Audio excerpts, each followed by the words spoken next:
Welcome to the first part of a three-part series of videos. In this series, we're going to be working on convergence tests for infinite series. In particular, we'll be looking at the same infinite series and attacking it using different convergence tests and comparing which ones work versus which ones don't. In particular, we're going to look at the series where k goes from 2 to infinity of 1 over k times k minus 1. If we write out the first few terms of the series, when k equals 2, we'll see we get 1 over 2 times 1, which gives us 1/2. When k equals 3, we'll get 1 over 2 times 3, which gives us 1/6.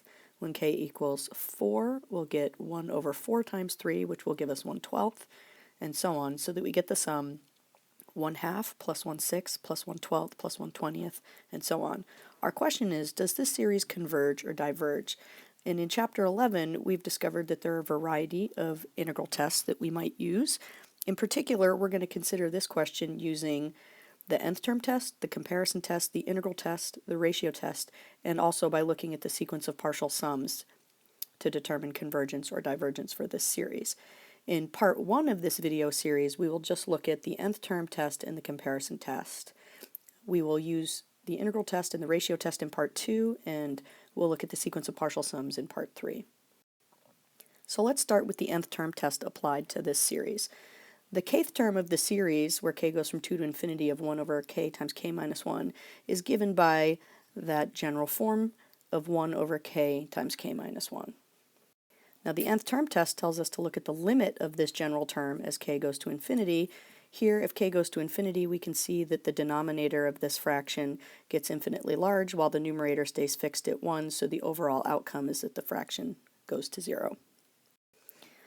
In this case, the nth term test is inconclusive in determining the convergence or divergence of this infinite series. Remember that the nth term test can only be used to conclude that a series diverges. In other words, we're going to have to use a different test to determine if the series we're interested in converges. Now let's look at the comparison test applied to this very same series. At first, we'll start with our intuition. And our intuition says that for large values of k, when we look at that general term 1 over k times k minus 1, if we do a little algebra, we can rewrite that as 1 over k squared minus k.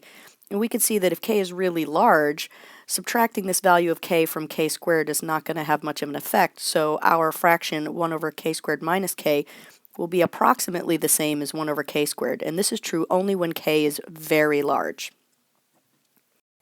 In other words, we expect our series to behave like the series where k goes from 2 to infinity of 1 over k squared. And that's a p series with p equal to 2. Remember, p would be the exponent on the k in the denominator.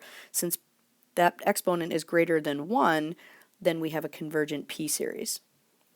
But recall also that when we're doing a comparison, if we want to compare our series with a comparison series, we need to come up with a comparison series where term by term we can argue that the terms of the comparison series are greater than the terms of our original series. In other words, we need a series of the form b sub k where k goes from 2 to infinity, where if we look at our general term of the series 1 over k times k minus 1, that's non-negative, that also has to be less than or equal to the b sub k term, and that has to be true on our set of values for k going from 2 to infinity. But upon closer inspection, if we consider values of k that are greater than or equal to 0, and we think about k squared minus k, remember that's the denominator of the general term of our infinite series that we're interested in, if we look at k squared minus k, well, that's definitely going to be less than k squared so long as k is non-negative. But then when we take reciprocals, what happens with our inequality is that it flips, and instead now our general term 1 over k minus 1 times k is actually going to be greater than the general term of the series we were hoping to use as a comparison series, and that's the opposite of the kind of inequality that we needed. We need the general term of our comparison series to be greater than or equal to the general term of our series. So what this means for us is that we cannot use this particular series where k goes from 2 to infinity of 1 over k squared as our comparison series in order to argue that the series we're interested in converges. So we're going to have to do a little bit of work.